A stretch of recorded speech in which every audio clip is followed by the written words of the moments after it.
Mes amis, bonjour. Eh bien, je profite, comme vous le voyez, des derniers rayons de... Je tiens en même temps la lumière, c'est pour ça que c'est un peu particulier, des derniers rayons du soleil de cette fin d'été.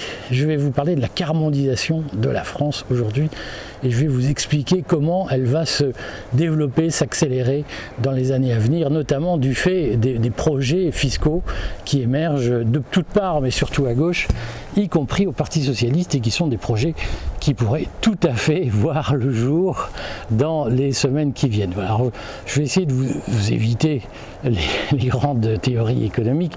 Je vais vous dire, moi, comment j'ai vécu personnellement mon entrepreneuriat, et je vais essayer de vous montrer comment tuer les prises de risque des entrepreneurs en accablant les entrepreneurs de taxes est quelque chose qui va carmondiser ce pays. Alors d'abord, je le rappelle très vite, effectivement, il faut avoir à l'esprit que ce qui fait de l'emploi en France, ce qui fait qu'on propose des emplois, il y a beaucoup de gens qui disent « Ah, on ne me donne pas de travail ».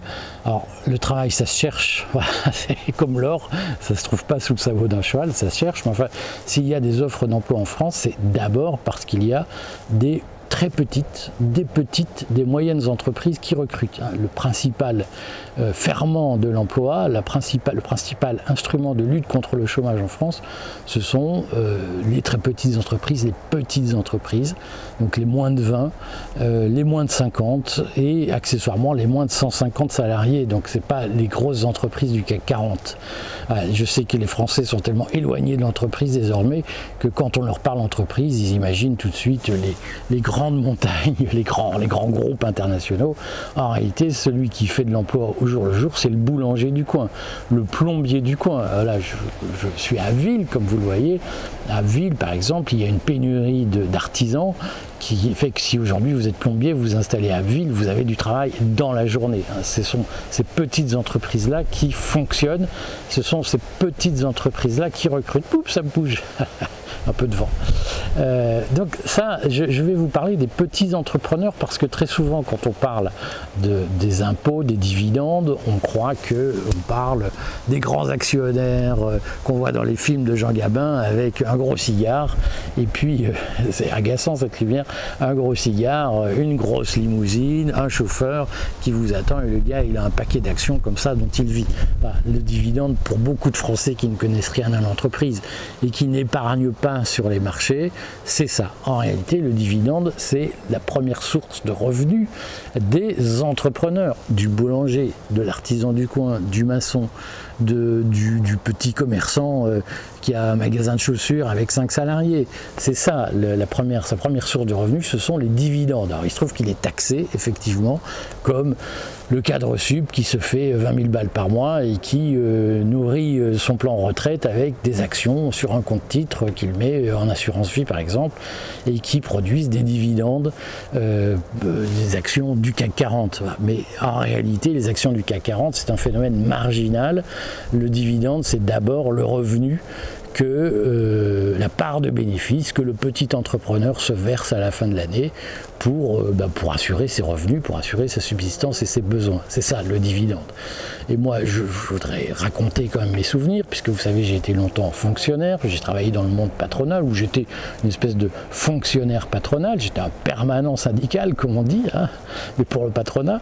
Et puis un jour, je me suis retrouvé entrepreneur. Alors, sans forcément le savoir, c'est un peu comme Monsieur Jourdain dans Le Bourgeois Gentilhomme, et sans forcément le vouloir clairement, et sans me dire, je suis un entrepreneur. Moi, les souvenirs que j'avais d'entrepreneuriat, c'était mon père qui était maçon. Vous savez, mon père était maçon, voilà. Ma mère ne travaillait pas, elle élevait ses enfants, ses 3 enfants. Mon père maçon, que j'ai très peu connu puisqu'il est mort quand j'avais 2 ans et demi sur un chantier. Et ma mère me disait, oui, alors ton père, dans les années 60, il avait été indépendant, mais il a arrêté parce qu'il fallait payer beaucoup de charges et les clients ne payaient pas. Alors, il avait du mal à se faire payer par ses clients, par ceux qui se faisaient construire une maison. Il avait du mal à se faire payer par eux et voilà, à la fin, il fallait boucler les fins de mois et c'était pas facile.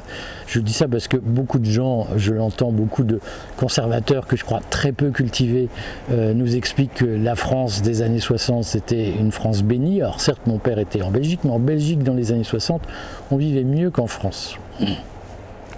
Et dans la Belgique des années 60 il y avait des charges à payer, c'était déjà la galère comme aujourd'hui pour les entrepreneurs. Et il y avait des clients qui ne payaient pas dans les temps comme aujourd'hui.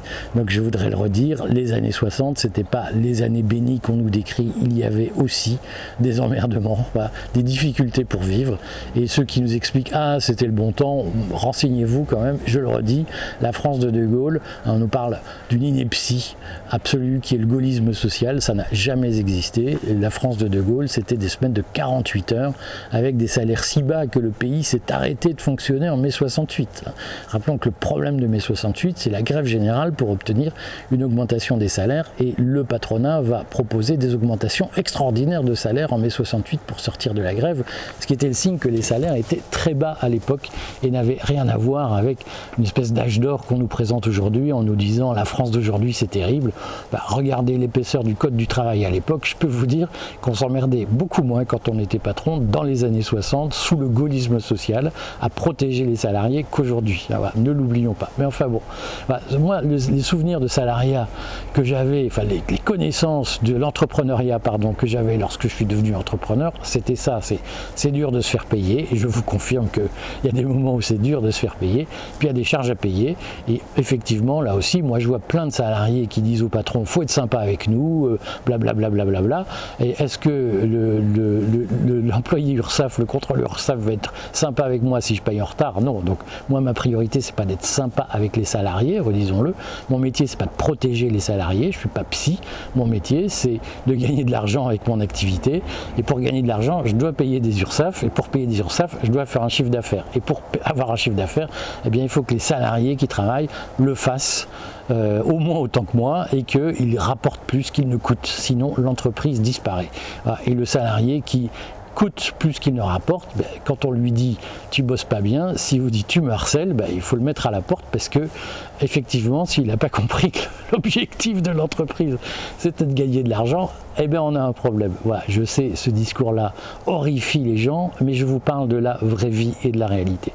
Donc moi quand je me suis retrouvé entrepreneur un jour, j'ai eu un choc. D'abord je ne m'y attendais pas complètement, mais je trouve que ça s'est fait assez naturellement. Un gars m'a dit j'aimerais bien que vous me conseilliez, je vous recrute pour me donner des conseils. C'est très bien payé, je ne peux pas me plaindre. Et donc un jour, un mois est passé et j'ai pas eu de fiche de paye. Ça a été le premier mois de ma vie où j'ai pas eu de fiche de paye. J'ai commencé à bosser à tout juste 22 ans, même pas, j'avais 21 ans et 11 mois quand j'ai commencé à bosser. Je vais essayer de garder encore un peu de lumière. J'avais 21 ans et 11 mois quand j'ai commencé à bosser, presque 22 ans. Et depuis mes 21 ans et 11 mois, j'avais tous les mois eu une fiche de paye. Et là, tout à coup, je n'en ai plus eu. Voilà, le soleil est passé, je me détache du réflecteur. Et ça m'a fait un choc. C'est-à-dire que je me suis rendu compte que, en réalité, ma vie, en plus de fils de prolo, donc qui a peur de manquer, ma vie, elle était tournée sur est-ce que je vais avoir de l'argent à la fin du mois pour remplir la marmite. Et donc, il y avait une cérémonie quasiment religieuse qui était la réception de la fiche de paye au bureau à l'époque. Et un jour, voilà, je suis devenu entrepreneur, je n'ai plus eu de fiche de paye. Et en fait, quand on me parle, ah c'est scandaleux, les patrons, etc. Oui, enfin, les patrons, ils n'ont pas de fiche de paye. Et là aussi, quand je parle de patron, je ne parle pas du manager, directeur général, de la grosse entreprise financière, de la grande banque qu'il n'a pas créée, dont il est à peine actionnaire. Je ne parle pas de ces gens-là. Quand je parle des patrons, je parle de ceux qui créent leur boîte, qui en vivent au jour le jour. Je parle du boulanger qui se lève tous les matins pour faire son pain et qui dépend de son chiffre d'affaires pour vivre et qu'il n'y a pas de directeur général sous ses ordres pour faire tourner la boutique à sa place. Je parle de ça quand je parle de patron. Et effectivement, quand je suis devenu patron, la première chose que j'ai découverte, c'est que j'avais plus de fiche de paye et que je rentrais dans un monde de la précarité, qui est aussi le monde des parias, c'est-à-dire qu'un patron, il ne peut pas emprunter pour acheter une maison, ou en tout cas difficilement, parce que le banquier dit ah, vous êtes patron, c'est incertain, c'est précaire. Alors que vous avez son salarié, lui qui a un CDI, il peut emprunter beaucoup plus facilement pour acheter une maison. Ça, on ne le dit pas. Et le patron, moi quand je me suis retrouvé patron, il y avait des mois où c'était difficile, où il fallait aller à la pêche aux clients, il fallait trouver des cachets, comme on dit, trouver des rentrées d'argent, et c'est jamais garanti. Hein. Et si vous ne trouvez pas, ben, vous n'avez pas d'argent à la fin du mois, et puis vous ne remplissez pas la marmite. C'est ça la vie de patron, c'est une vie de précarité, c'est une vie de prise de risque. Alors effectivement, quand ça marche, vous pouvez gagner de l'argent. Pas mal d'argent, parfois beaucoup d'argent, parfois énormément d'argent. Voilà. Après, chacun a ce mode. Simplement, ce n'est jamais garanti. Quand vous créez une entreprise, vous n'êtes jamais sûr d'arriver à gagner votre vie avec votre entreprise. Et pour y arriver, de toute façon, vous passez 80 heures semaine, vous ne prenez pas de vacances. Moi, pendant 10 ans, je n'ai pas pris des vacances. Ou alors, je prenais 3 jours par-ci, 3 jours à Noël, et puis une semaine l'été. Voilà. Mais prendre des vacances, c'est quelque chose qui est très compliqué quand on est créateur d'entreprise, fondateur de son entreprise, patron de son entreprise. Et ce qui me gêne, moi, c'est que je vois bien les députés socialistes, les Boris Vallaud, fonctionnaires, Olivier Faure, qui a toujours vécu de la politique, ces gens-là, ils n'ont jamais créé d'entreprise, ils n'ont jamais recruté un salarié, hein, sauf salarié avec l'argent public, mais ils n'ont jamais créé de richesse permettant de recruter à leurs frais un salarié pour produire du chiffre d'affaires. Ils n'ont jamais fait ça, ils ne savent pas ce que c'est. Et moi, ce qui me gêne, c'est que ces gens-là viennent nous expliquer, les patrons, ils ne payent pas assez d'impôts. Voilà, les dividendes ne sont pas assez taxés, donc on va supprimer la flat tax, on va la taxer comme le travail, comme si c'était un travail normal. Or, le salarié, lui, il a la garantie d'être payé à la fin du mois. Si le patron ne le paye pas, le patron est en faute et il y a une procédure juridique. Si le patron n'a pas d'argent pour se payer lui à la fin du mois, il n'y a rien pour le protéger. Donc il y en a bien un qui prend des risques et pas l'autre. On explique que les deux vont être taxés de la même façon.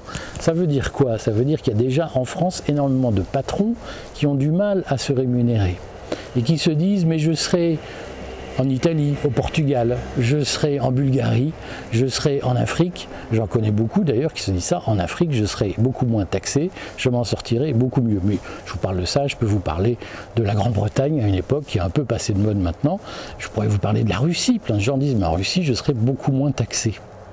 Et ces gens-là, si vous leur expliquez que ils prennent des risques, quand ça rate c'est pour leurs pommes, quand ça réussit ils doivent de l'argent à l'État, eh bien ça pose un problème parce que c'est un encouragement à rater. C'est-à-dire qu'on est en train d'expliquer aux gens, si vous êtes un entrepreneur talentueux qui gagne de l'argent, on va vous massacrer. Voilà. Et on préférerait que vous n'en gagniez pas et on préférerait même que vous soyez salarié. Ça veut dire quoi? Ça veut dire que la prise de risque qu'une fiscalité favorable pour un entrepreneur prévoit, cette prise de risque-là, on est en train de la décourager, de la pénaliser financièrement. Et ça va poser un problème parce que progressivement, si les projets socialistes de remise en cause de la flat tax réussissent, s'ils voient le jour, eh bien, vous avez plein de gens, comme moi d'ailleurs, qui vont se dire « Non mais attends, je vois plein de gens qui foutent rien et on est en train de m'expliquer que moi qui bossais comme un âne pendant toute l'année, je vais devoir me serrer la ceinture pour permettre à des gens qui n'ont rien foutu de partir en vacances et d'expliquer qu'ils sont victimes du capitalisme. » On peut le faire, moi ça ne me gêne pas qu'on me dise mais oui c'est dégoûtant, c'est de gagner de l'argent, il faut que les patrons qui ont pris des risques se sacrifient pour ceux qui n'en ont pas pris. On peut le dire, mais ça veut dire qu'on va partir et que dans ce pays il n'y aura plus que des salariés et des fonctionnaires et des chômeurs. Et que petit à petit le moteur de la création de l'emploi, le moteur de l'innovation, le moteur de la croissance, eh bien il va partir ailleurs et on va... c'est comme ça, c'est une réalité. Dans une population, il y a 90% de suiveurs, il y a 10% de gens qui sont des locomotives. Si vous chassez les locomotives, vous aurez un pays de suiveurs. Ce pays de suiveurs sera un pays carmondisé, un pays où, au fond, eh bien, ceux qui resteront seront des gens qui dépendront de la charité publique ou dépendront d'une économie socialiste de type soviétique. Mais l'innovation, la prise de risque, la croissance, la création d'entreprises, comme on en voit de superbes exemples aux États-Unis ou en Grande-Bretagne ou ailleurs, eh bien, tous ces gens-là vont partir et petit à petit, le pays va s'accélérer, va accélérer son déclin, il va augmenter la pente de déclin.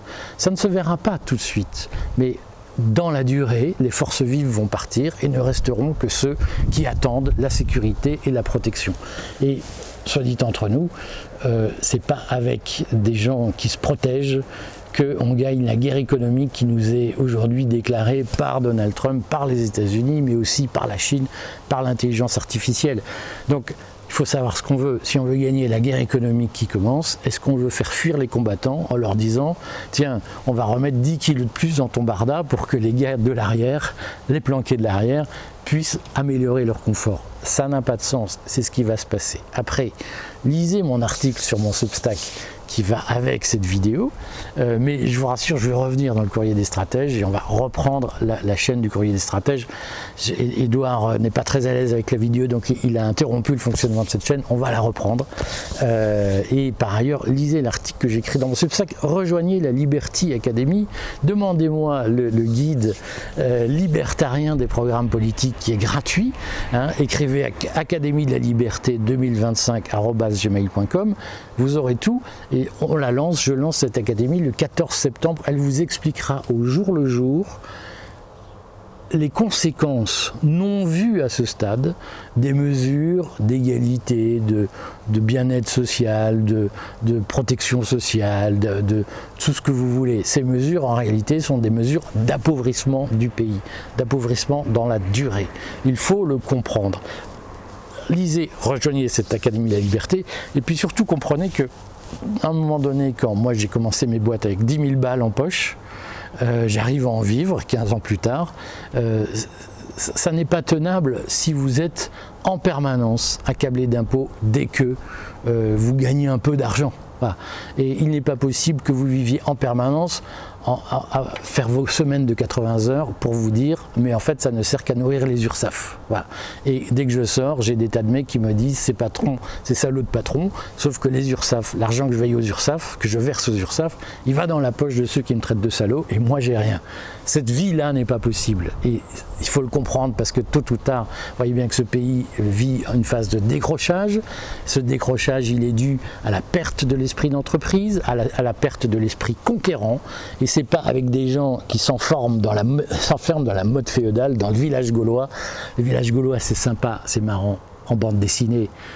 Dans la réalité, c'est la carmondisation qui arrive. À un moment donné, il faut être capable de se le dire. Voilà ce que je voulais vous dire. Donc, arrêtons d'expliquer aux gens que dès qu'ils se libèrent par l'entreprise, ils doivent être taxés. C'est comme ça qu'on se retrouve dans la situation de l'Argentine avant l'arrivée de Milei, c'est-à-dire un pays qui ne gagne plus d'argent, qui ne produit plus rien, qui ne peut qu'importer et où l'inflation est de 150% avec une monnaie qui s'effondre. C'est ce qui nous guette si les entrepreneurs s'en vont. Voilà.